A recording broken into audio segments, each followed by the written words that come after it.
Hello, everyone, and welcome to this week's episode of Cerberus at the Improv. I'm Payman Ascari. I'm joined here today by my friend, Mr. Timothy Knight. How's it going, Tim? It's good. Got my first coffee in me. That's good to hear. We also got Andre Milosh here. How you doing, my friend? I'm doing fine. Timothy, you got a coffee because it's 1:30 in BC. Here we It's- at the aperitif time. No, I'm a horrible sinner right now because Okay. it's first coffee at this time of day. It's a shameful thing. Well, I haven't started drinking coffee yet. I've only been drinking whiskey because of the topics that we're going to cover. So I'm going to go over what we're going to cover, and then I'll hand it over to you, Andre. So if memory serves me right, we're going to go over the underwater cut fiber optic cables by China accidentally dropping an anchor. Trudeau gleefully bragging about missiles over Russia. David Eby giving raises to his MLAs because Lord knows legislators deserve it.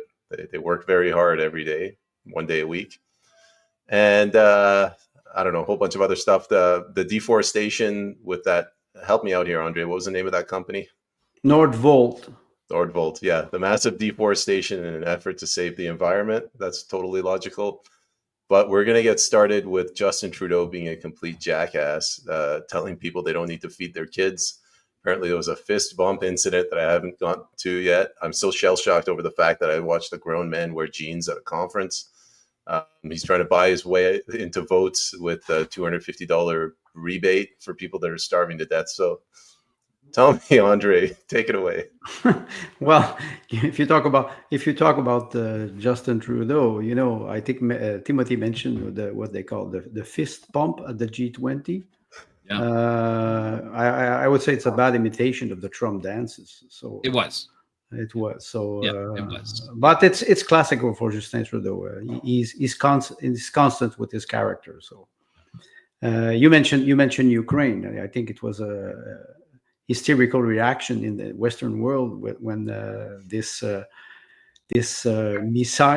ballistic missile hit Dnipropetrovsk, and they understood a little bit more what Putin is talking about since more than, I would say, 10 years now.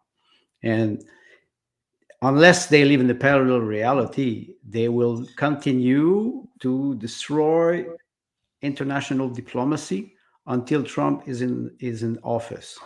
I think that's the main concern now, and maybe we could would say reassure people that we will not trigger the Third World War, because they cut a cable. They cut what cable? They cut a fiber optic cable, and maybe our broadcast now will be cut because we will be subject to, I would say, a contingency plan. I hope you have a modem, and international diplomacy. It is a show. It is a show. All those diplomats, they answer to each other, and us peasants, we just watch and we applaud for the team we are cheering for. So the fact that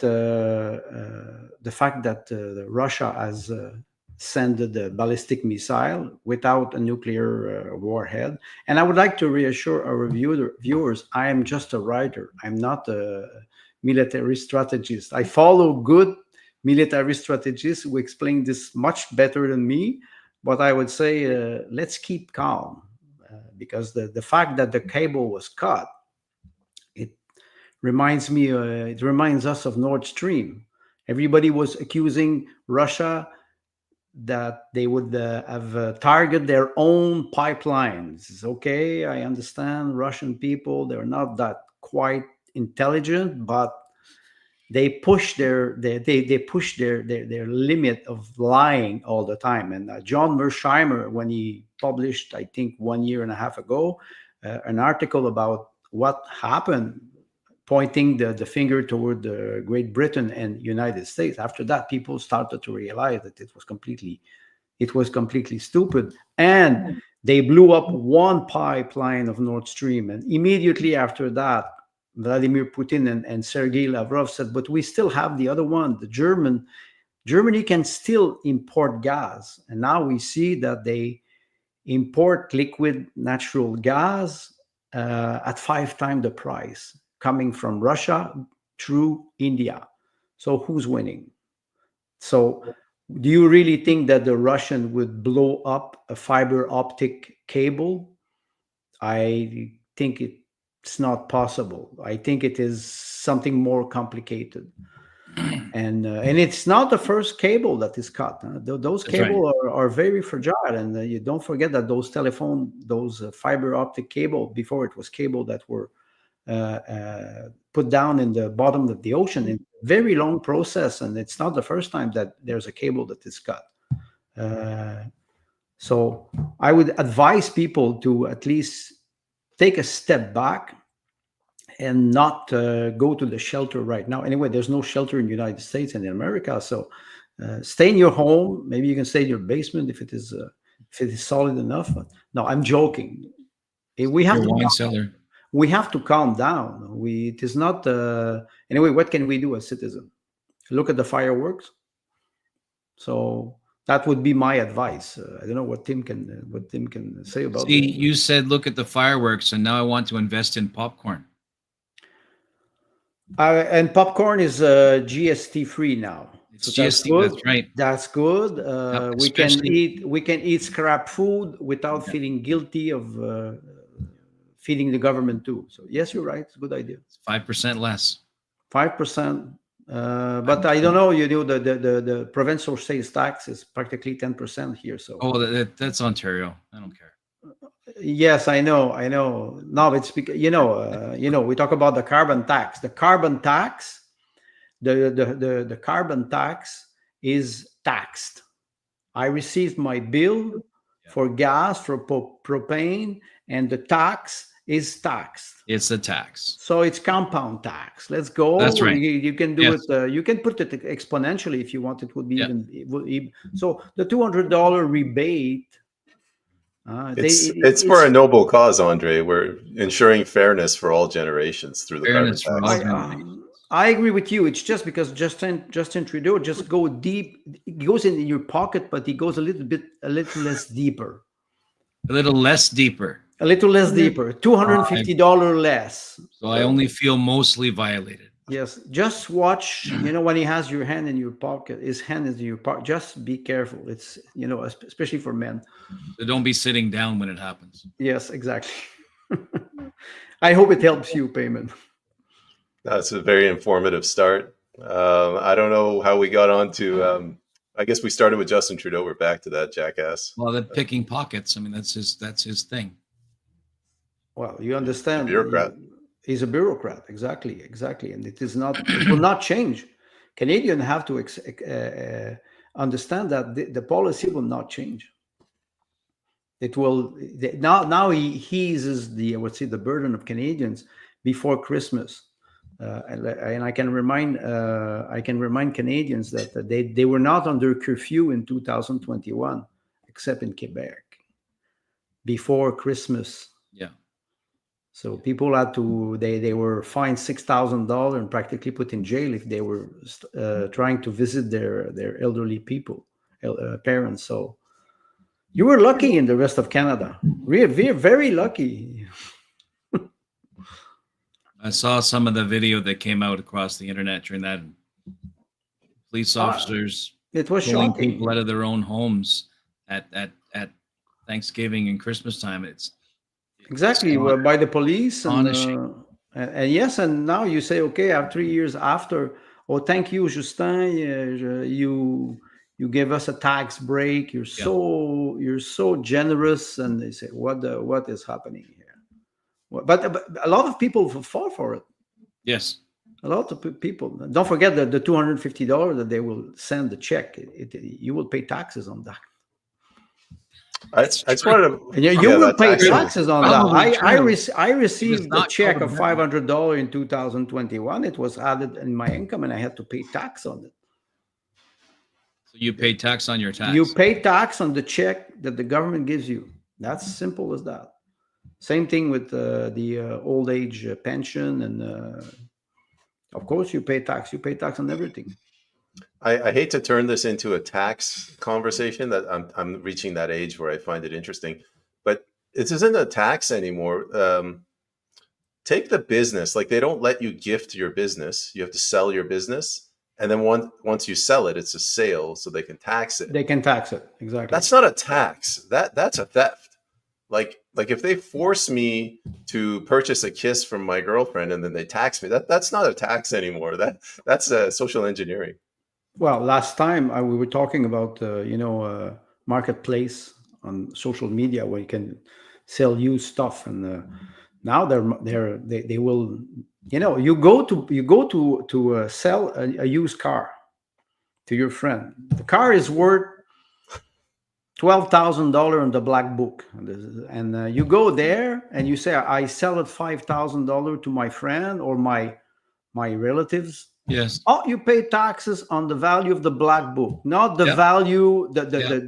So they catch you everywhere, everywhere. So that doesn't sound Bolshevik at all, does it? And that's why the black market in Russia was always around 70%. Now maybe we will have to consider that. Yeah. No, it's when people don't have food anymore, and the declaration, like you said, Tim, the declaration of Trudeau says we have climate change is more important than feeding your children.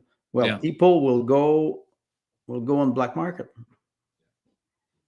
That's the symptom of a sick society. How do we change that? Cutting a cable. That leads directly into off-grid conversation, doesn't it? Off-grid, yes. There's a lot of people talking about off-grid living or self-sustenance, or the quote-unquote the preppers and whatnot, who are making effort, or another word being phrased as a parallel economy or underground economy. Exactly. Right. And so for many, many years, I mean, even going back to the 50s and earlier, there were people who were resisting the metropolis, that the West was turning into, and were insisting on maintaining some connection to a more rural and agrarian approach. So we just have internet versions of that today. So that's the prepper culture. And to some degree, the militia culture, not so much in Canada, because we have a different culture, a different experience with that type of lifestyle and whatnot. So the concept of what you asked the question, what do we do? And what we do is we go to the town hall meeting and we sit in it and we pay attention. We go to a school board meeting and we sit and we pay attention. And we do that. And we do that every month, because it's 2 hours of your time. Some citizen in Montreal last week, because some boroughs in Montreal decided to pick up garbage every 2 weeks. You can imagine you have a family, two children with diapers and everything, and okay, it's not a problem. In summer there will be no flies, nothing, no smell. So some citizens, they decided to take their garbage bag and they went to put it up directly in front of City Hall. Right. There's a police of garbage in Montreal now. They have stickers, right, and they go and inspect garbage, and they put stickers here. You put something. You cannot identify the person. People are not stupid enough to leave, I would say, personal identification in the garbage. But they put a stamp on the bag, and they say, here you threw something in this that should be in the recycled bin, or here it should be in compost. And what is it? Garbage Gestapo. Yes, exactly. Yeah. Garbage. Yeah. We are there now, and there's a big infestation of rats in Montreal. No, I'm not talking about the Andre. Not talking about politics. Yes, I'm not talking about politics. I'm talking the biological kind. And people are completely angry about this, and they're not doing nothing. And Montreal, Toronto, we see it everywhere in big cities. You guys, Andre? Are you guys as crazy as we are here? So you have regular garbage, you have paper, cardboard, you have aluminum and plastic. Now you have styrofoam, glass, and that stupid. Well, I didn't know about that, but that stupid green like vegetable. Oh, the compost. Compost. Well, wait a second. Wait a second. You live in a big city. You have a compost box. Okay. The English tradition, they had what we call warm boxes. I discovered that many years Yeah. ago. You have a box with land under your sink, kitchen sink, and Yeah. you have warm in it.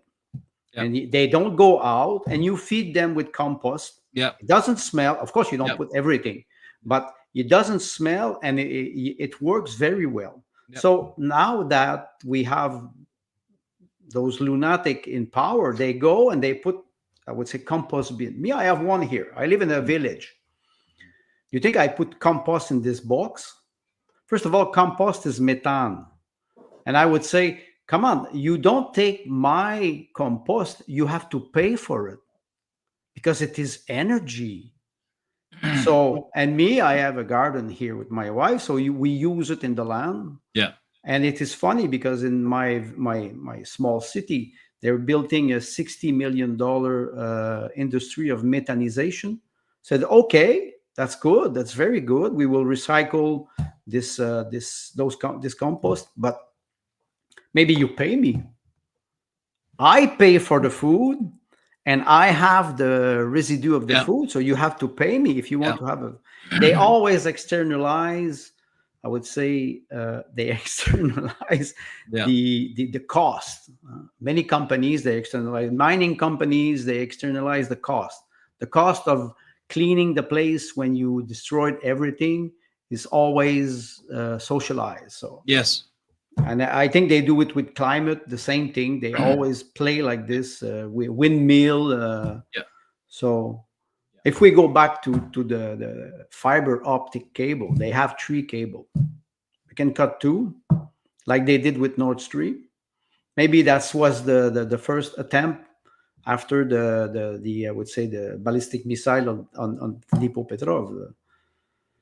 I think it's a big show, but the show is dangerous. The show, I have to say, the show is dangerous. Yeah, I like the idea that China is up to shenanigans. Why not? Why not? Right? Why not? Why not push destabilization a little bit further down? Right? Why not? But Timothy, who's pushing? I know it's a tricky question. It's a trap. Yeah, no, but and maybe payment and also. Do we even know? And those who say they know, do they even really know? What's the argument here that America is trying to embarrass Trump, so they cut Scandinavia's fiber optic cables and then blame it on Russia? Well, they always blame everything on Russia. That's the first thing. But yes, they're hoping like no porn gets to Scandinavia, and they're up in arms. But if you talk about porn, I can guarantee you, you will irritate a lot of people. I'm sorry, no, but maybe it's a good theory. Maybe it's a good theory. They still have what that we're the 22nd of November. Who destroyed the Nord Stream line? Britain? Seymour Hersh? Well, now the consensus is between Britain and United States. But United States, is it the Pentagon? Is it the CIA? You have a lot of, I would say, independent entities. Don't forget that it was, 60 years ago that JFK was murdered today? So, and they still have 2 months of power for the Biden administration, right before the swearing in. The Biden, Obama,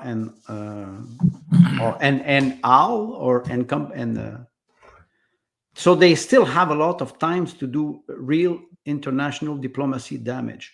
So then they will intentionally paint America into a corner just to mess with Trump. Most probably. I don't know if you see this, because I don't follow mass media, but the CBC, I don't know if they have the same line of let's say editorial line as Radio Canada in French, but now it is like you see women, they shave their head, and journalists, they continue to bullshit Trump, even if he won with a landslide majority and everything. He has the House, he has the Senate, and he has the presidency. So Yep. he's in majority everywhere. Yeah. So of course they will try to embarrass him. And there was a I don't know the name. Yesterday he made a declaration about men and women. He's a well congressman. I don't remember the name, and he said there's only two gender, man and a woman, and I will not repeat it again.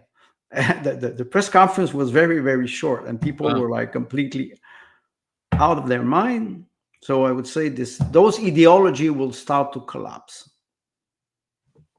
and maybe they try to embarrass Trump before he goes into office. Have you guys We'll see. noticed? We were talking about this with like, what's their move going to be? The left, because they're not just going to give up. They are starting to discredit his cabinet picks. So Matt Yeah, so Gaetz already stepped down. Some of the that is valid because his chief of staff among her lobby clients is Pfizer. So I mean, that's questionable. And I've heard rumblings about J.D. Vance having previously been among the Never Trumpers, and that he himself is a plant, or also that the assassination attempt after which Trump was sat down and said, "We can do this our way, or the next time we won't miss," which included installing J.D. Vance and other members of the staff. So, is it true? Trump grew up in New York and Atlanta, realty in market that is probably the majority controlled by the mafia and old families. And he navigated that. I don't know how successfully all the time, but he navigated that. So I think he's familiar with external agents and agencies applying that kind of pressure to his organization. So it's even if these people are of questionable authenticity or where they came from, I think he's capable of navigating that. I was referring to the left, so I didn't even hear about the Pfizer one. Like the Ministry of Education, Secretary of Education, something about how she killed children or molested children, like that kind of tabloid talk. So then the tabloid talk is always going to grab ears and eyes, always. So then the question is, when that information hits social media, how long does it stay in the public sphere? How long does it remain top of mind? Epstein's list is still top of mind, right? So there's validity there somewhere, even if the general public can't put their finger on it. You know, so the same thing with the Diddy list, and calling it Diddy is problematic to begin with. Right? These particular phenomena that crop up across social media poke at the fabric of the right, the liberal-minded individual, poke at the fabric of the conservative-minded individual. It's like it's like A/B testing psychological profiling. You know what I mean? So that if there are indeed agents and or agencies, and I use quotes around that phrase, who are marketing a particular agenda using social media as the audience, then they are constantly A/B testing. So then the question is, what do they say about Trump that is true? What did they say about Musk that is false? You know, what did they say about and I don't think the common user of social media has the capability. tools, capability, right? Or interest. Because when somebody becomes just physically and emotionally swamped, you just check out.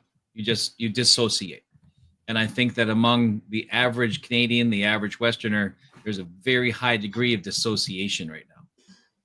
Like, I can't think about that. I have to pay bills. So that leads to an environment that is ripe to be taken advantage of. Well, the economical burden of people is tremendous today. So I understand them when they struggle to pay their bills, Yeah.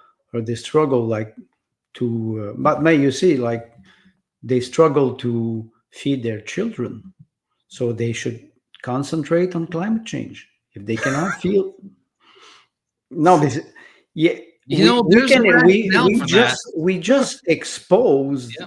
We're just trying to expose, I would say, in a sarcastic way, the stupidity of the declaration of Justin Trudeau. But it is not the first time he does it. It is always the same time.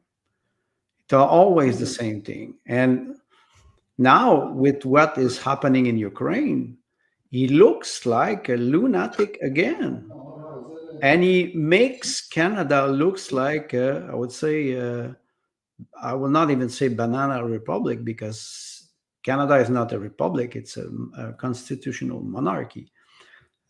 But he's we were talking backstage. Timothy Knight. Timothy is the knight. Payment is the Joker. no. I will be more kind. You're the cavalier, and I'm the jester. Who's the king? The king is Justin Trudeau, and he's nude. Right. And we try to warn him that he's nude, and he doesn't listen. He doesn't know. Everybody sees that the king is nude, but nobody can, I would say, make him understand that he's nude. This is quite, they don't see it. They don't live in the same world as us. And I think that's the case primarily because his tailors are the media. Exactly. Right. They create the brand. Metaphor, right? If we try to equate the elements of the metaphor, right? The media are his tailors. We can make you look so good In a dress, in a dress. in your skinny jeans at an international diplomatic affair, you know, where you are the premier statesman representing the dignity and cultural, you know, inheritance of Canada in your skinny jeans and your Donald Duck socks. And it's painful.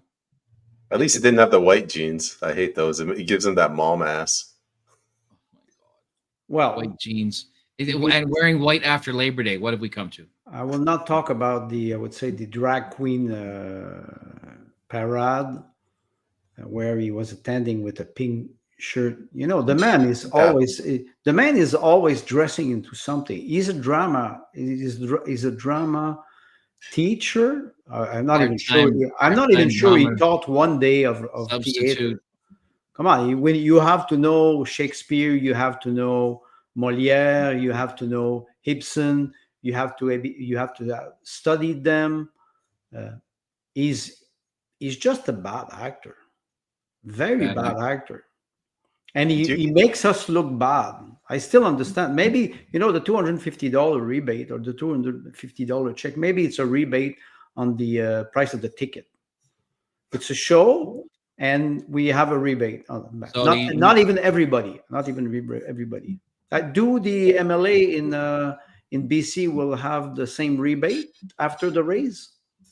What did Eby say? He said if the NDP were reelected, he would ask Trudeau if the province would be allowed to give us a carbon tax credit, because BC does not issue a carbon tax credit. Did he not get the memo that the provincial parliament is sovereign? Did he not get that? That would involve reading the Constitution. You know, I think provinces lost a lot since 1967, the first election of Pierre Trudeau, and after that, it was a demise for all the provinces. Another Trudeau, of course. And you mentioned this, but what was the raise that he granted to the MLA? What was the percentage? What did we figure? It was about 10%. 10%. Yeah, if you guys want the full breakdown, it's like 120,000 is what they make base, and then the cabinet ministers, they would make like 40 on top of that. Now just add like 10. So now it's like 130 they make, or like 160 or 70 if they're cabinet, and Premier Eby gets like 250. So usually they don't go according to inflation, or this is the real level of inflation. The federal parliament is closer to realistic, except it's not. Parliament has a annual cost of living adjustment. It's not nailed to inflation, but close. For example, nobody paid any attention when during the COVID mandates, lockdowns, people out of work and whatnot, House of Commons gave themselves 3 raises of 4% each raise. And that's not 4% as in $4 of 100. That's 4% of the previous amount. So they did that 3 times. I mean, every year they give themselves a 4% raise every year. And simple cost of living prior to in this inflationary period inflation was around 1.25%. So sometimes, for example, in contract negotiations with the union or whatnot, you find that they're looking to be, the minimum would be double the inflationary rate, which is usually 1.25 or 1.5%. So then they would be looking for a minimum raise of 3%, or 2.5% or 3%. Whereas Parliament is 4%, regardless. That's disturbing and demoralizing. Do you think that Randy Boissonneau will receive $250? I think he's going to get a golden parachute. Okay. Where do you think he will land? In Quebec, in BC, in Manitoba? Pablo Rodriguez, who was in the cabinet of Justin Trudeau, started to distance himself from the Liberal Party of Canada, and now he wants to run as the leader of the provincial party, the Liberal provincial party in Quebec. So maybe Boissonneau will work with him. No, maybe he will go to BC for as ex-native cabinet minister. What is ex-native or minister? I don't know, but the Indigenous organizations out here and the Indigenous people by and large are quite savvy out west. Quite savvy. Yeah. They have, because they've been so very closely attached to resource development and resource management in forestry in particular, and as of late in mining, and also the pipelines that are coming through, etc. So the Indigenous peoples in BC are quite savvy, and I think that they would cotton on to him pretty fast. So he's probably going to end up in Southern Ontario. Okay. That would make sense. That would make sense, because my feeling is they always, the revolving door, they always go out from public office, they go into private companies, and they do lobbying. They're not supposed to do it, and then after that they come back. Yeah, it's like easy. You never lose money. So it's like the exiting. If you're disgraced and you have to step out, you go into the lobby sphere, and that's your penance. Right, so you go into purgatory as a lobbyist until you earn your way back in. Exactly. Except it's not that bad. It's not like they're starving out there. No. Well, he makes too much to get his $250. So. Yes, and I'm pretty sure they're not buying necessarily transformed food or chips or beer. Maybe they're more in a different kind of food habit. I think when you get to at that echelon, you're likely to have your own chef. Is that so?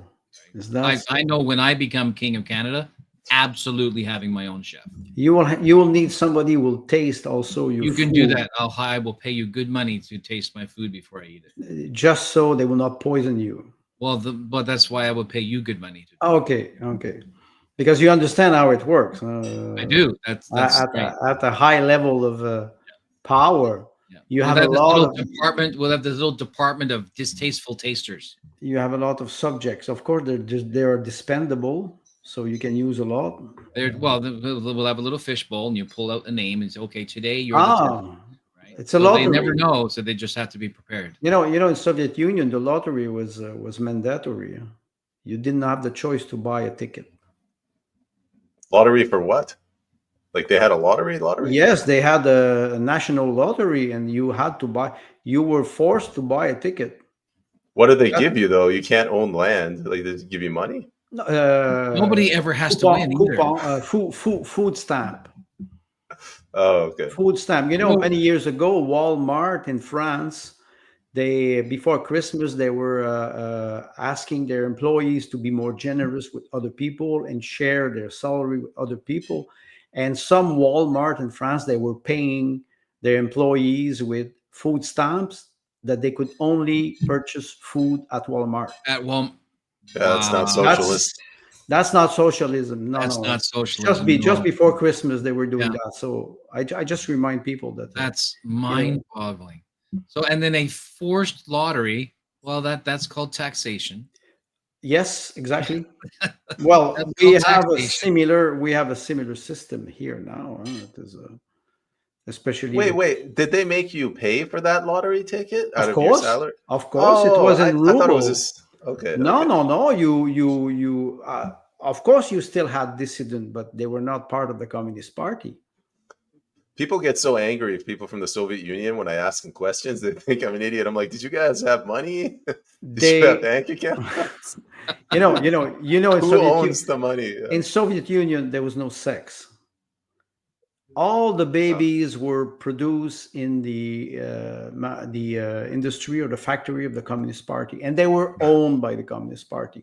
But you have some law now in Canada that says after the law C-15 in Quebec says, okay, the children do not belong to parents. It's the children that have priority over family. That's in the law.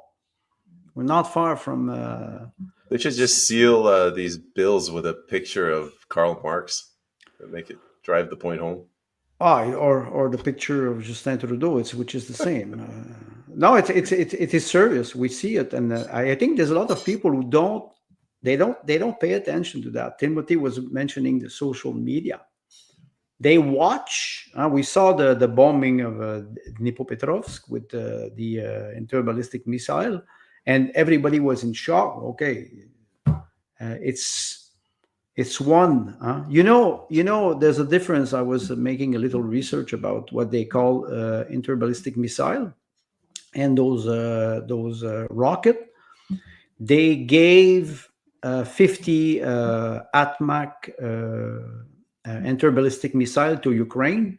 Ukraine shot 6 now in 2 years, and they still have 46, and they have a range of 300 to 50 to 400 kilometer, which is about 200 miles, and they cannot compete with Russia. It is not possible. When at the high intensity of the rocket that were shot from both sides, the Ukrainian army was shooting about 600 rocket per day. Russia was shooting 10,000 per day. So you look at that and you say, wait a second. But Ukraine is still holding the line because they're supplied by, I would say, old NATO military weapon.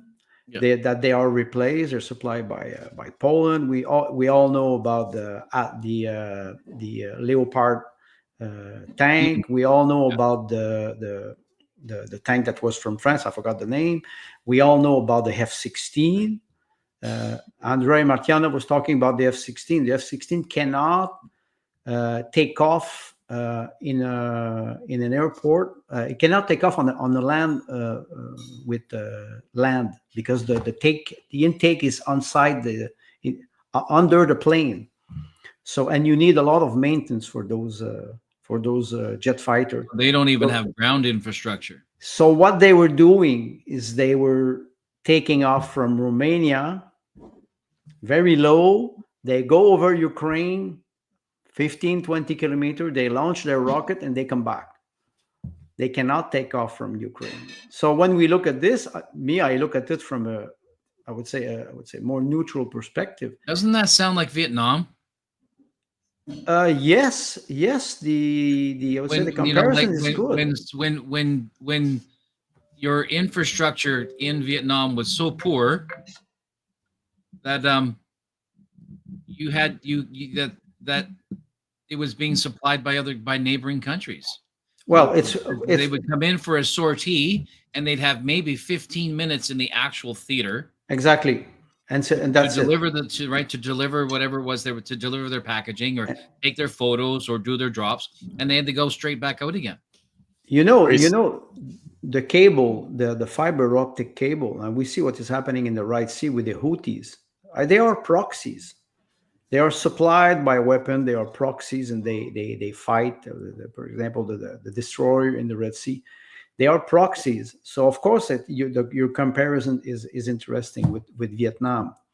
You never fight on your land. You always try to fight on the land. If the war would be I would say on the United States battlefield, the United States soil, or in Europe, it would be a different ballgame. So that makes Kuwait a proxy also. Always. Because they came in from Saudi Arabia. Well, you're talking about the Iraq Desert Storm? Yes. The initial one, the Kuwaiti event. 1990. Right. So that makes that the equivalent, roughly, of Vietnam also. Korea also. These are all countries that would like to not be dragged into it that are. Right. So regardless of Saddam making a claim for the territory or whatnot, because the West or even the coalition couldn't protect Kuwaiti from within Kuwait. They had to protect it from offshore in the Gulf or from Saudi Arabia. That you mentioned something important in a conflict like this. It's logistic. How can you support the logistic? And in Ukraine, it's the same thing. In Gaza, it's the same thing. You cannot support a logistic. If we go back to the fiber optic cable, who benefits from the crime? Right. Who benefits from the crime? Because you still have communication between the cable goes from I think payment you were saying goes from Baltic Sea. So you still have communication, and maybe we could ask our Finland viewers to confirm that. So then the game changes because the board itself changes. I think so. Right? I think so. Because if I'm removing key communications for NATO or NATO friendly nations, and I'm interfering with their ability to communicate, then I'm changing the board on which the game has up to that time been played. Well, there's one thing, communication. I discovered that now the Russian army and the Ukrainian army, they're using drone with fiber optic instead of having a remote control. They have fiber optic, and it's an old technology. It was used with Milan rocket in France. It's a French technology. They were having some small cable that is unrolled when the tag. Exactly, and they can control TOW. Yes, tow rockets. Exactly. Yeah. So it's the same technique. They say it's less efficient. It's less efficient because the drone does not have full autonomy, but you cannot disturb the control. You can't interfere. So and they say it is a game changer because tanks or I would say armed vehicle on the battlefield, when it is an open battlefield, they are destroying because they have a range of 1 or 2 kilometers that is unrolled, and they have a lot of precisions, so they can attack much easier. And now it's exploding the use of those small technologies. So you look at, they cannot even bring a cannon with I would say, with shells.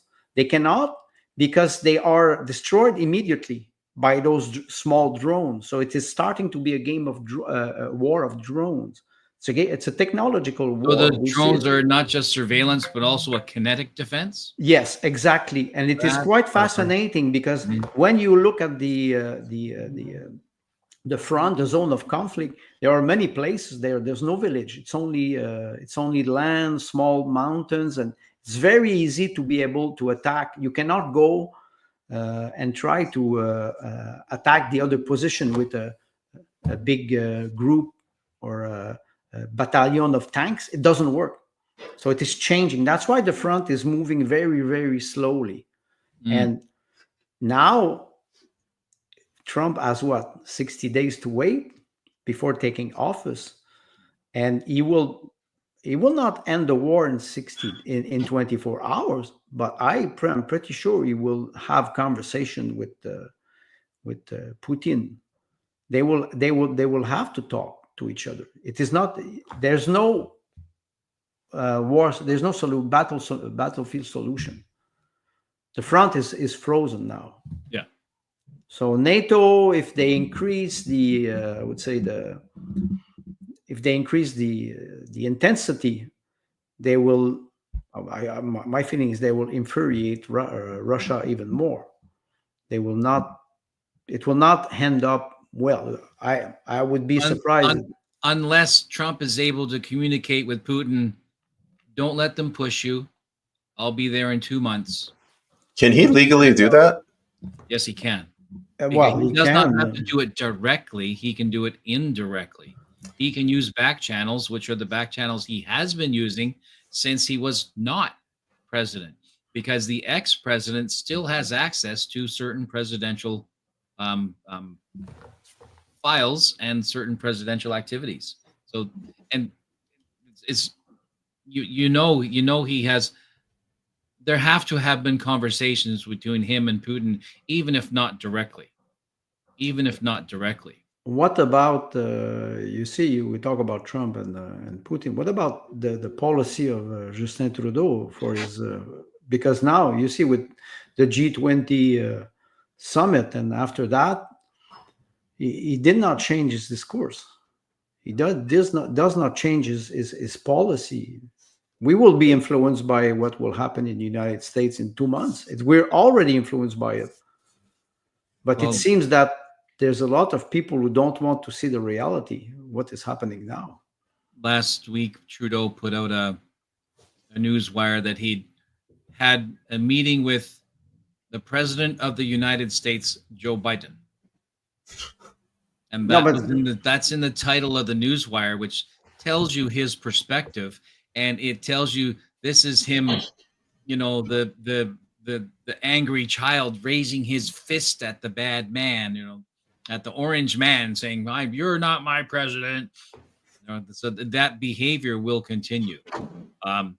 When Freeland goes, live saying that other nations have been asking Canada for advice on how to deal with, America now that it's going to be caught under the influence of.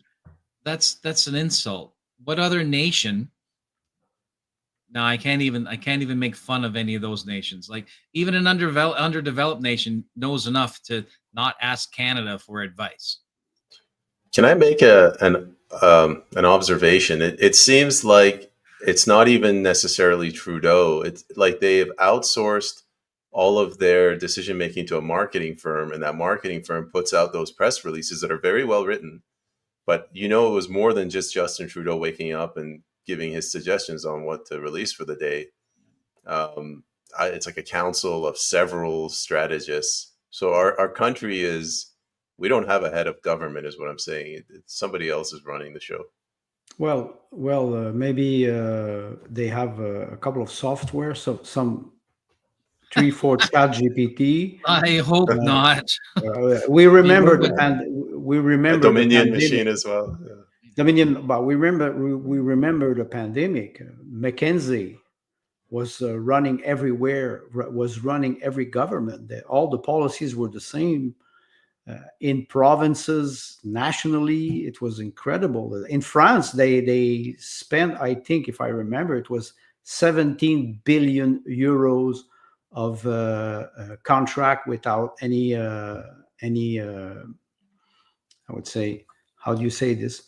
Without any how do you say this when you ask for companies Oversight. to submit? Yes, Tender. exactly. Tender. Yes. Without So any bidding. $17 billion, 17 billion euros in 2 years to a firm, and the firm is McKinsey. So maybe it is ChatGPT Inc., and they are advising the government. I don't know. First of all, those press conference, those declarations, they are always the same. They don't vary in time. And I could talk about Russia. It's not better. TASS agency, which is the official agency of the Kremlin. Don't go on this website. Oh, you will find very nice declarations. They're completely empty. The real game is not there. And I'm not sure that as citizen, we see it. Something is much more deep, and maybe, I don't know. They have the concept in the United States, DOGE. It is The Department of Government efficiency. Efficiency. Exactly. So I can't say the phrase without thinking of Dogecoin. Just can't do it. Well, me, I think about the Doge in the Republic of Venice in the 16th century. So there, it was a council of wise men. First of all, there were no women, and second of all, there were people over 65. So maybe I will be eligible this year. So you're going to Vienna? Send your application. You never know. Well, if he does it in Europe, he doesn't need to put in a bid. He just needs to be in the right organization. Yes, that helps a lot. Maybe I should start with being lobbyist. It would help. Join the Conservative Party of Canada. They're big in corporatism. Don't we should get not. me started. We should not start that.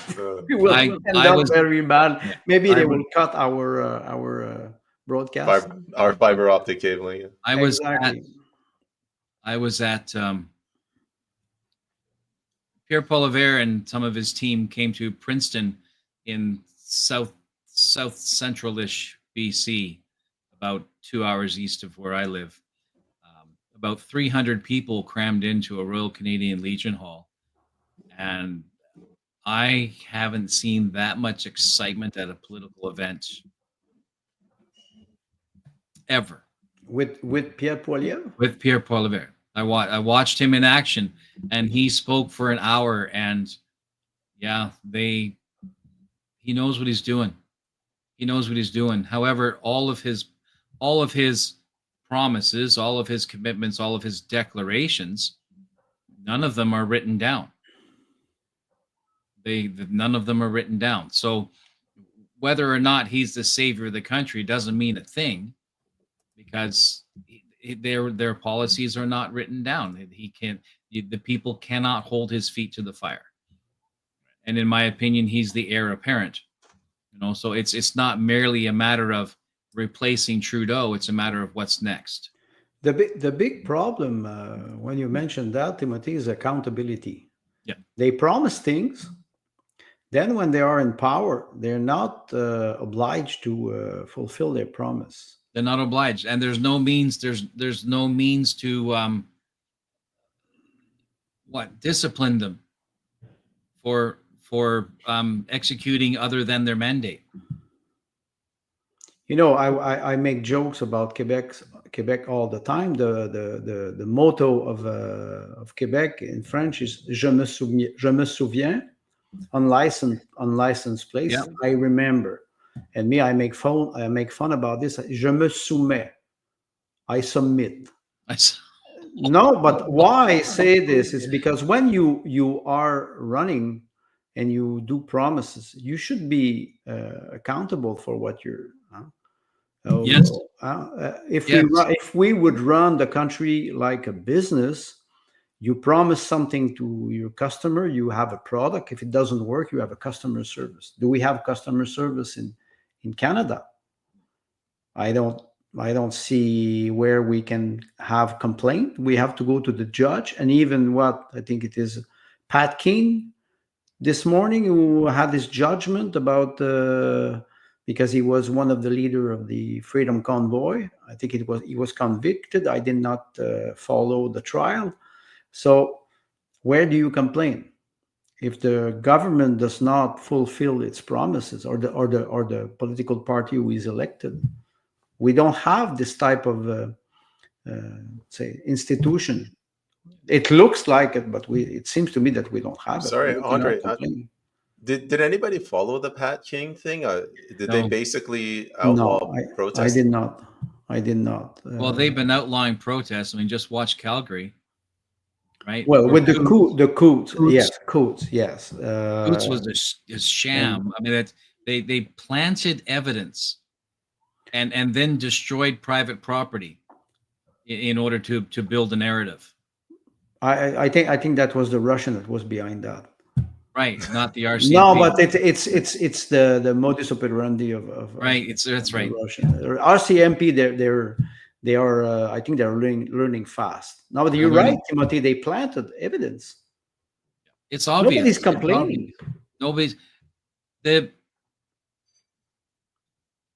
common citizen is not equipped to start a fight and finish it at a Canadian political, like a civic engagement. Not equipped to start a fight and finish it. They will attend, the rallies that attend at the bridges, or outside coffee shops, or outside schools or school boards or whatnot. They'll attend these things and participate, and this is very important, to do that. But the vast majority are not equipped, and they're not ready to step into a fight and carry it to the end. And those who do are hyper focused by a corrupt judiciary, which has, as far as I'm concerned, already been paid off. Right? They have been. Remember, it was 2021. There was, after the election, there was a lot of talk about Trudeau's mandate letters given to the different departments. So not only did the department heads have their job descriptions, and that was from previous, their tasked to perform based on previous legislation and policy, but Trudeau sent them all a letter saying, this is how I want you to implement it. So the entire judiciary of Canada is corrupt. They've been told, it doesn't, they said, you will find a way to judge this on the side of the government decision. You will find a way to make that happen. And that's where we are. People like Barry Neufeld, who's been fighting Soji for many, many years and is under the gun, they're finding a judge who will judge according to the law is impossible. And you have members of parliament, one in particular whose name I can't remember, bragged and said, in the last 2 years, I've installed 700 judges across Canada. Bragged about installed. That's important. The word is important. Yes, the word's very important. You'll find a person often tells the truth when they brag. Right? It's a real world example of the moment in film when the villain is finally captured or cornered and has to reveal his secret, because he wants to be found. He wants the world to know, this is what I wanted to do. This is how I achieved it. And we have ministers. 5 minutes of fame. Yeah. And so we have ministers who have been, working quietly behind the scenes. And now that they feel comfortable and safe, they're literally coming out and saying what they did, and they're bragging about it. And the public is so tired and so fatigued and so beat up, so bedraggled, it simply does not have the energy. And so what does it do? It submits. It's submit, and it's what you're describing is the concept of a whistleblower. Most of them, they are from the inside, they are in the system, and when they're fed up, they go out. They have privileged information. They reveal it to the public, and most of the time, they are discredited. And yes. The public does not even believe them. Yeah, because I would say the scheme is too big. Yeah, that's right. The scheme is too big. Or you have a bad actor who is responsible for doing a thing, and before it becomes public knowledge, he reveals it himself. and that takes the sting out of the gravity of what that individual has done. Right? If I confess, right, you can't fire me. I quit. Similar mentality, right? I came out and I confessed, and because I confessed and I'm contrite or whatever, then no judge is going to give me what I deserve to the extent of the law. Well, The only way around this for Canadians, the only way around this is to become engaged. like we always say, engage locally, because you Yep. look at what happened to Julien Assange for what, 7 years. Yep. People were concerned, but he was 7 years in confinement. Yes, illegal confinement. Illegal confinement. Yeah, yeah, and They can arrive arbitrary arrest. Yeah, yeah. They can do whatever they want with you. The SAS kidnapped him from another sovereign country. Exactly. And no one made any noise about it. That's astonishing. Mm. You know, so it's your interview with Arthur Pawlowski, right? Imprisoned naked in freezing temperatures on an unknown jail on Canadian soil. How does that happen? I've heard that from two people. Sorry, Andre. Go ahead. They take ordinary people and they put them in a supermax prison designed for like murderers and terrorists. They had a precedent with Guantanamo, because in Guantanamo, Yes. And before. And the CIA admitted also that they had tortured facilities outside of the United States, and the Congress was not even aware of that. Right. So the precedents are there.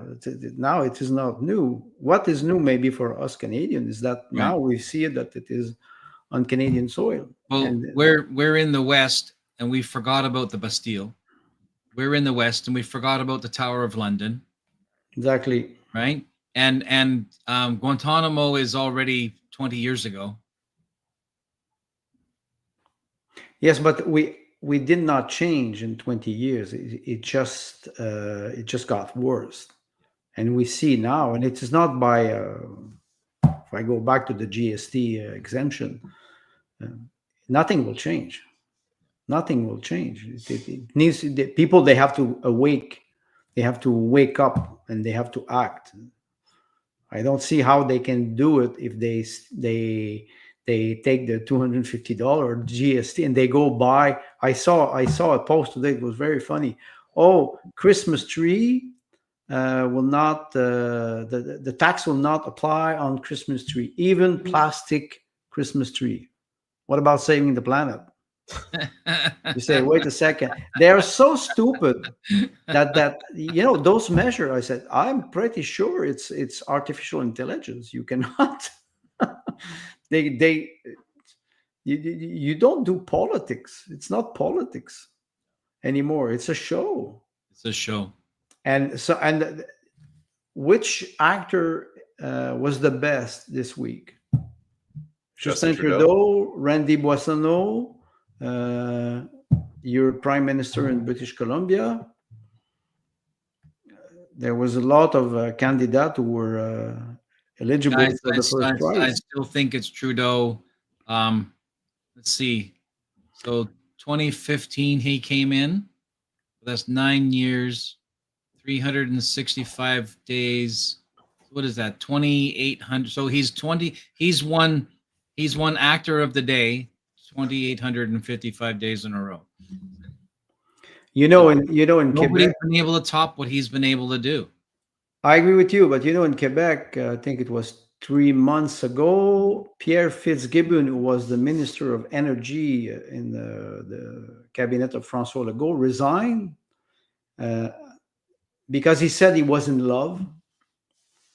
And he resigned from the cabinet and he became an independent. And it is funny because he's the one who was pushing Nordvolt. He's the one who is pushing all this madness about climate change. And suddenly, 3 months after his resignation, I think the honeymoon is finished. and he was hired by a lobby that works with the General Motor, and this goes against provincial law on lobbyism, and now he's starting to lobbying the new Minister of Energy while Nordvolt has filed for bankruptcy, and nobody reacts. Everybody is angry, but he does what he wants. Goes out, goes in. I would say he follows his friend. He follows his heart. He was in love with a woman, and he resigned. Of course, he saw what was happening with Nordvolt. It's been 2 months that they struggle, and now the CEO of Nordvolt resigned, and Nordvolt is filing for bankruptcy. And the government of Quebec, they said, we will inject anyway $300 million from la Caisse de dépôt et placement, which is the pension plan in Quebec. You say, wait, they're filing for bankruptcy. Yes, but if we want to be the first creditor on the list when we have to inject more money. So you admit that the company will just sink, and you still have to pitch in. So you will be first on the top. They're doing that so they can be first to pick at the spoils. Exactly. And so then that 300 million is the entry fee. Exactly. It's Hillary Clinton. Wow. Pay for play. Yes. You cannot play if you don't pay. They have this old mentality of pay for play, which now will not work anymore. Maybe we will go back to a certain form of integrity or accountability. I don't know, but I think people cannot anymore. They cannot see a clown like Justin Trudeau $300 million buy-in. Again, yes. And the deficit in Quebec now is $11 billion. And I'm not even sure that we will end the year, and it is 1 month now. I'm not even sure if we will end the year with this deficit. And what is fascinating is now with this tax GST exemption, it will screw up all small businesses because they have to adjust their program, their cash register, electronic cash register, because the GST is calculated everywhere, so they have to reprogram. How much it will cost for those small businesses? I was wondering about that. I'm like, how are they going to do that? About that earlier, that it will cost small businesses more to retool for a 2-month period because all of our financial collection and remittance systems are bound together. Then it is not possible. And we will give you a tax. And the small businesses are screaming. Nobody's. They say, how we will do that? And then you're right for 2 months. In 2 months we go back again. Oh, nice. Right. In 2 months we go back again. And who's to say that the government or CRA won't simply demand that difference from the businesses anyway? And maybe. There's no See, just because the consumer doesn't pay the GST does not exclude the vendor from paying the GST. Exactly. So we don't know all the details. Devil in right? The small print. So then the consumer says, "Oh, what a relief! I'll have a little bit, 5% more," and the small business says, "Wait a minute," right? Because not only do I have to retool to not collect that, but in the language of this declaration is the very real possibility that CRA will still expect me to remit it. What will be how they will calculate it for the income tax? It will be a nightmare again. It's already very complicated. So all those small businesses will have to adjust for 2 months. Maybe they will arrive with a new policy for New Year's. Are too many small businesses surviving, like more than they want? I think maybe. I was going to say, COVID kind of showed us that they actually have disdain for small businesses. Absolutely. But it was 60,000 bankruptcy last year. Yeah. You mentioned that that was a Quebec number, right? That exactly. In 2022. So we're like a year and a half into the COVID nonsense. 250,000 small businesses across Canada closed. Across Canada. close their doors permanently. They cannot compete anymore. And You can't compete when bureaucracy and the burden of taxation at every level, because provincial and municipal taxes are brutal as well. exactly. Right. So it's every government at every level insists on getting a piece of the pie, and that's The problem is there's no pie anymore. there's no pie. Everything was eaten. It's mud pie. It's mud pie, and we can talk about the debt. It is what $1.3 trillion, but does not include the provincial debt. The provincial debt of Quebec now is $225 billion. So you can say, let's say for 10 provinces and the Northwest Territory, I calculated. I saw it on a website, and it is a very serious website. It's all the detail for all countries. Mhm. It's $2.8 trillion Combined. And I think it did not include. Well, I don't know how it is in the English part of Canada, but in Quebec, municipalities they cannot do a deficit except Montreal. The country of Montreal. The country of Montreal. The deficit, the debt of the city of Montreal now, it is practically $9 billion for a population of 1.5 million people, and rising. So, what's our current ratio? I don't know. If I can jump in, it's way higher than you think. If you include federal, provincial, household, and commercial debt, Exactly. it's like 300% of GDP.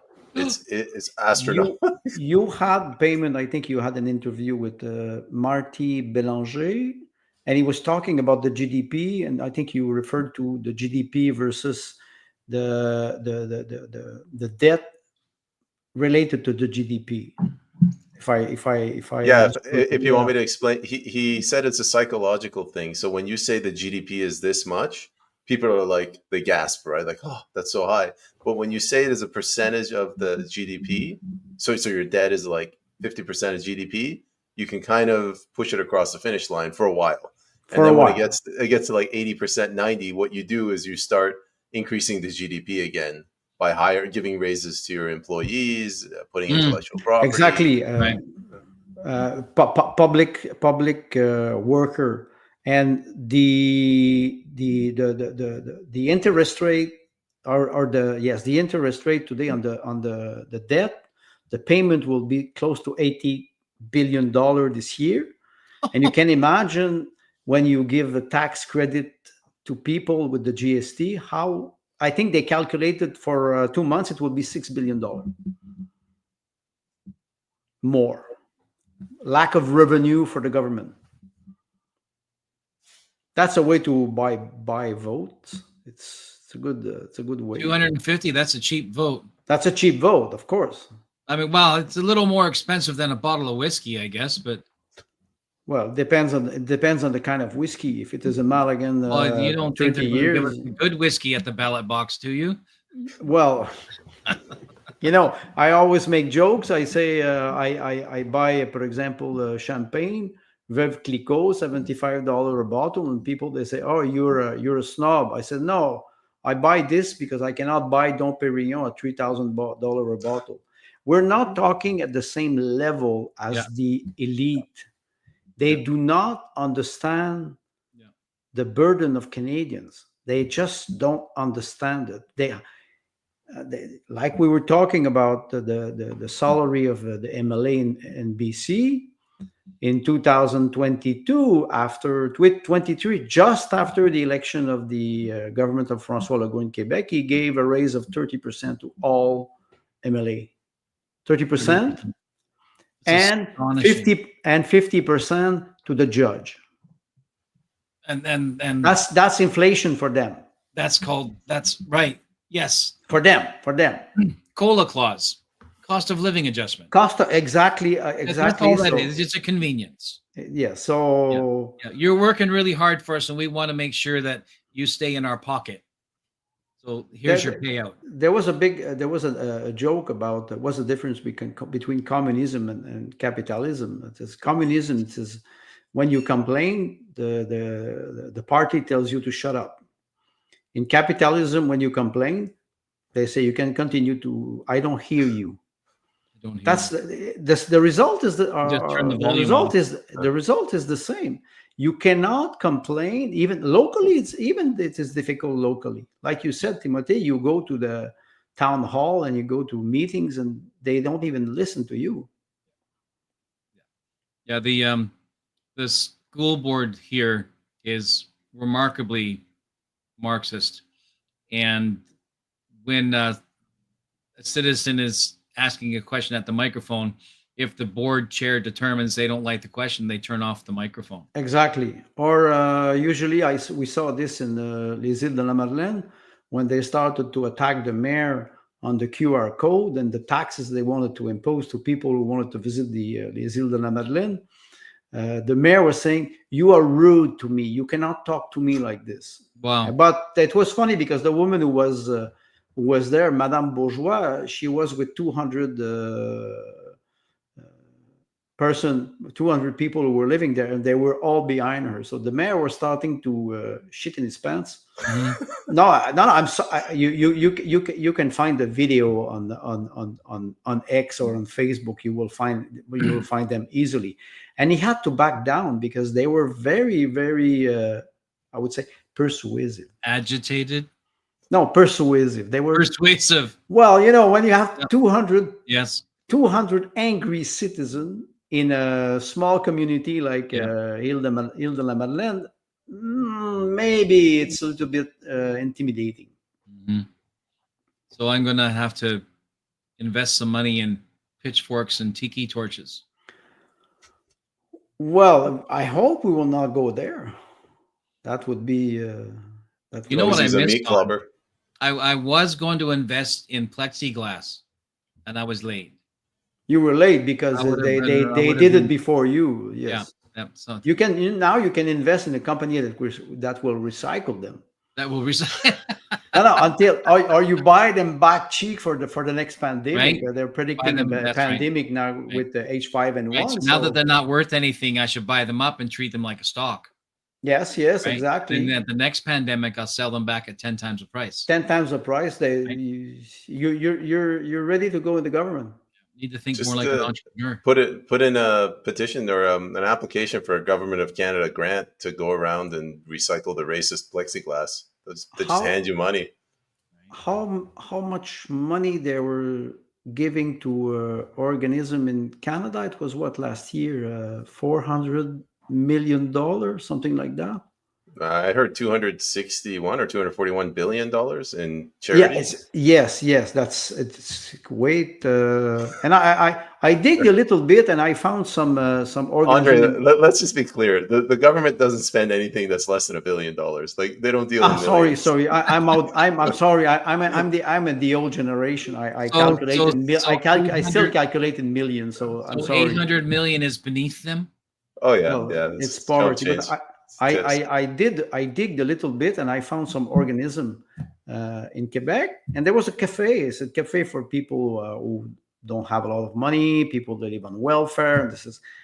And there are 5 people who work there with volunteers too. But the 5 people, the budget is $2.5 million to hold the cafe. I said, okay, tomorrow I told my wife, I said, we will start a cafe. And we can telling you, a shawarma restaurant got $14,000. I know that violates the $1 million rule, but $14,000 for a shawarma restaurant. Why are we doing a podcast? Let's just go start a hot dog stand. Exactly. Well, but if we all dressed in drag, we'd get money now. That's true. Yeah. Yes, that's maybe something. Some of those things we cannot do. It's beneath, I would say, moral code. I don't know. Or standard. If we talk like this, we will be censored by YouTube. I'm going to get the phrase wrong. Mon Dieu à ma droite. Mon Dieu. With God at my right. Mon Dieu à ma droite. The devil is at your left. Yeah. It's the who's the grants, devil? Who's the devil between the three of us now? right? The right, The young man in the center is the devil. right. Hey, I want some of that sweet, sweet grant money. Willing to sell out my The soul. only problem I have with the grant money is a lot of their grants you actually have to sign a pro-choice declaration to qualify. Seriously? Like, yes, something. Why are you getting involved in those lifestyle choices for the sake of a grant to, participate in a nonprofit society or some other, a summer job opportunity or whatnot? And the vast majority of them require. As I was actually reading pro-choice. Another one I was reading it was a general policy that now if your grant also has to include a declaration Don't say it. Don't or say it. design of how it will implicate how your research what am I going to get it wrong?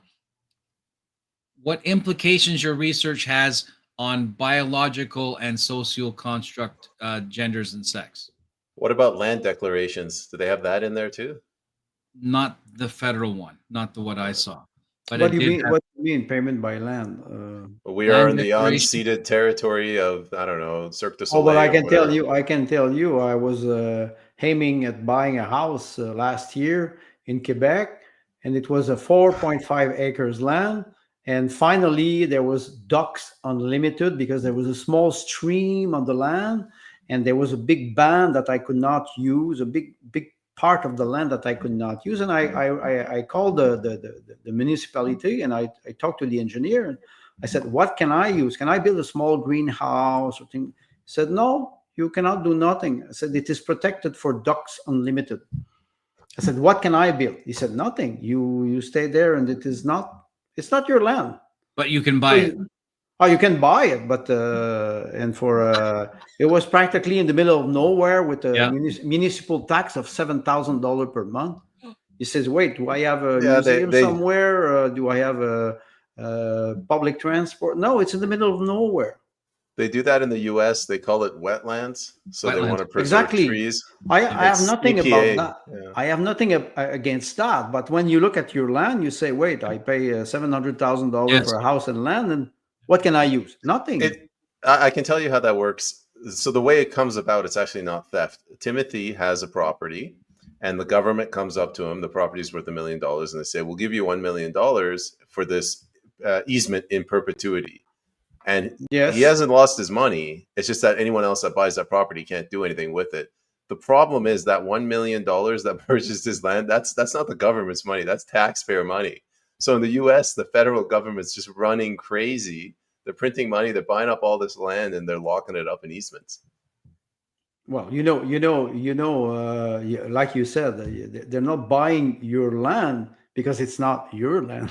Yes, it's there. It's not their money either.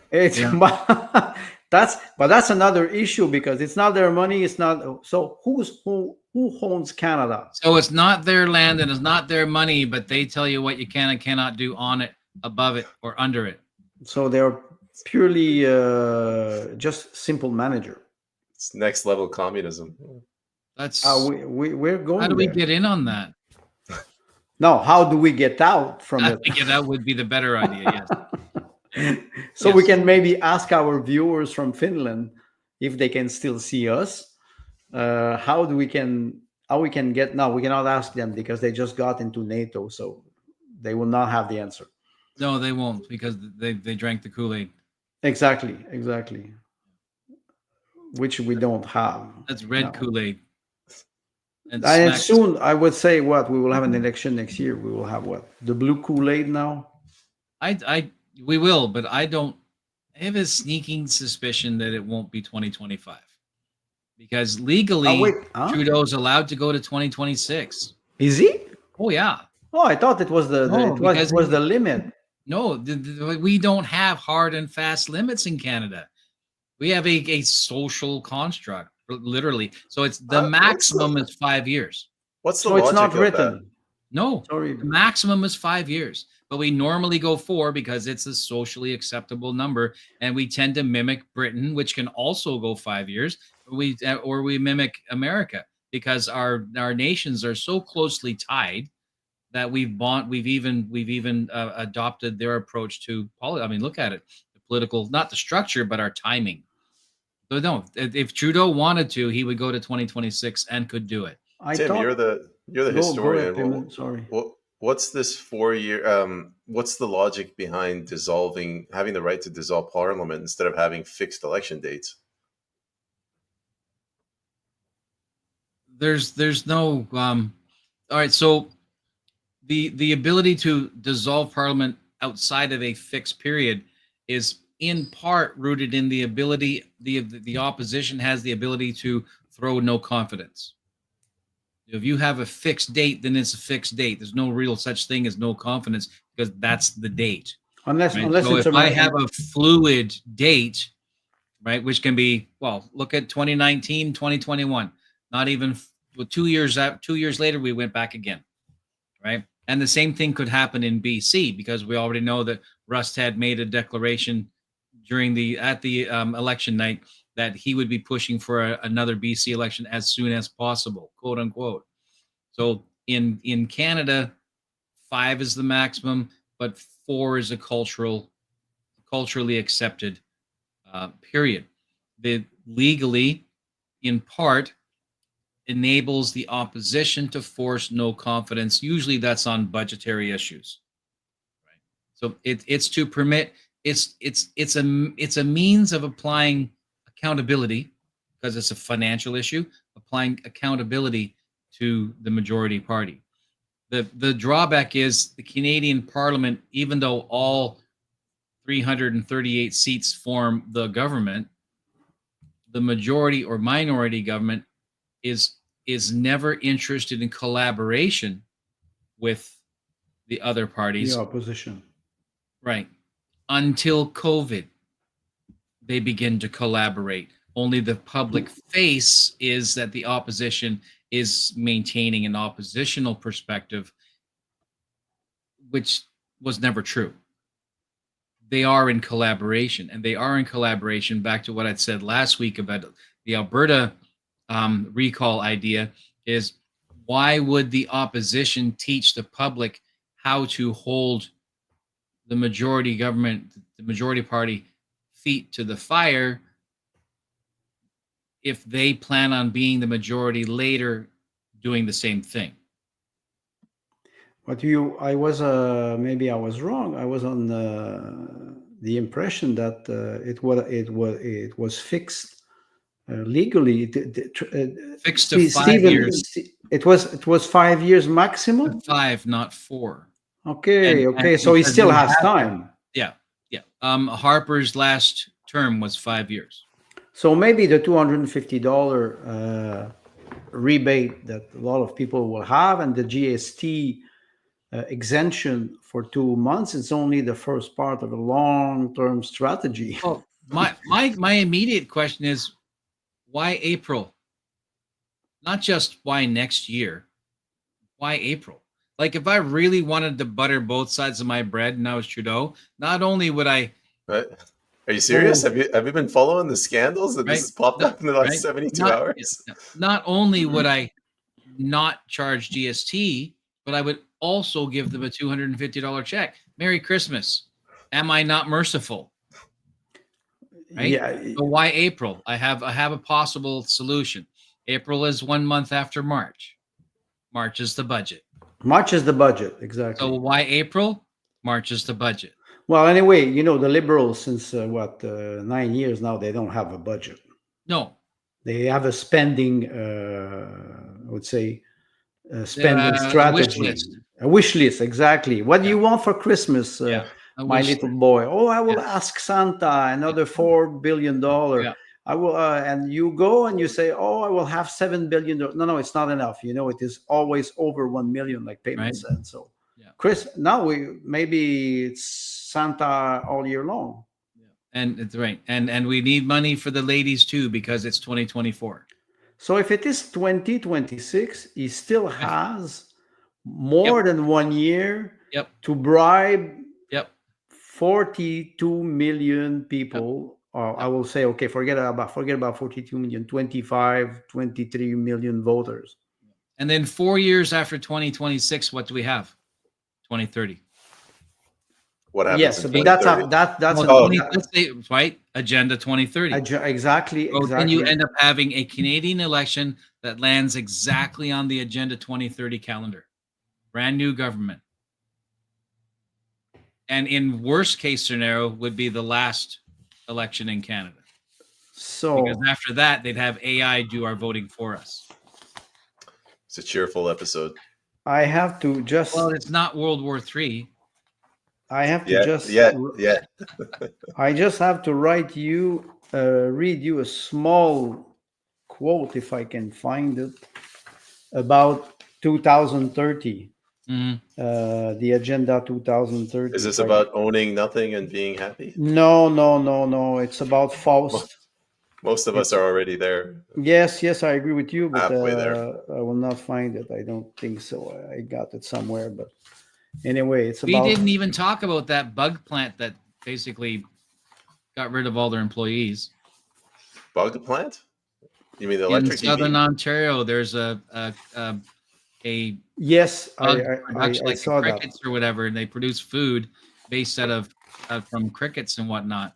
And so I'm like, what? I'm going to get the number totally wrong, so someone can correct me.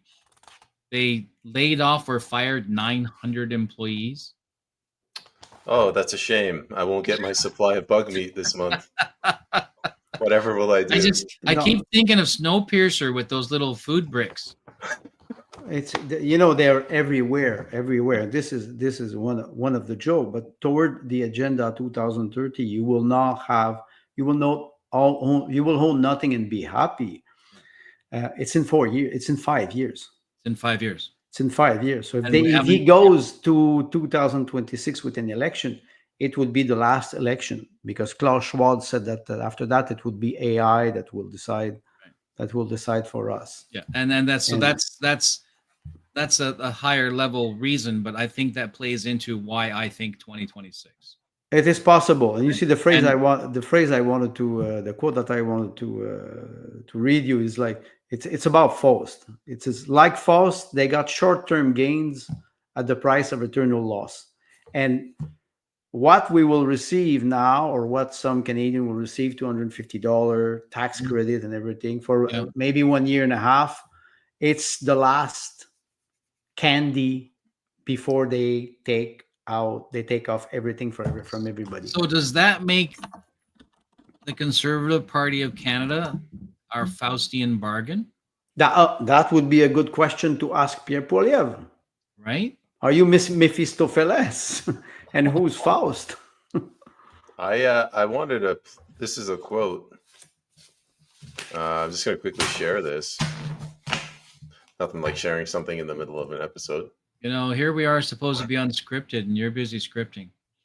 I hope it's the right one. You take away everything they have by plucking all their feathers and then throw them. It should be grain. I got the wrong one. Yes. Yep, this is why you don't try something new in the middle of an episode. But yeah, it's a Marxist thing. It's a Marxist thing. There's a Arab sheikh. He was always sending his nomad troop to rob the villagers, and they go there and they rob, they kill, and when they come back, they say to the sheikh. So what? How they react? Oh, they were screaming, crying, and everything. Says, okay, go back. So they were going back, looting, robbing, killing, coming back. So they did it 3-4 times, and every time the sheikh was asking, how did they react? Oh, they're crying, praying, complaining. This is one day they came back, the nomad horde, and the sheikh asked, he says, how did they react? Oh, he said they laughed. He said, okay, they don't have nothing anymore. That's okay. But that's no. That's I'm sorry. It's very badly. Oh no, it's well told. That's dark. But it is a reality. Unless they have nothing, they will not react, and that's a reality of mankind. We are always born to our, I would say, small comfort, and it is not that easy to get out of it. So is that the undoing of the conservative-minded individual that we so willingly complain? As long as we complain, we still have something to lose. I think so. I think so. No, but it is. Think about it. Think about how we always try to avoid the conflict, and I think maybe is it a Canadian value? We try to be diplomatic, we try to be kind, we try to be just and neutral, but up to a certain point. There are lots of critic about Vladimir Putin, and they say he did not act fast enough. That he should have acted back in 2013? No, but the fact that he's waiting. There's a red line, another red line, another red line. And he too has a lot to lose because he's alone in the world arena. Well, I'm not sure that he's that alone. The question is, and there are some very strong nationalists behind Putin, and some people, they say, if you get rid of Putin, it will just be more hard. Negotiate. You should negotiate now. And I think maybe Trump, I hope he understands that. Like you said, he's from New York. He knows the game with this hard community. So he's not afraid to, I would say, to challenge people. I don't necessarily like him as a character because I think he's not well prepared for, I would say, international diplomacy. But I would suspect that he's the only one now that can talk to other leaders like Xi Jinping and the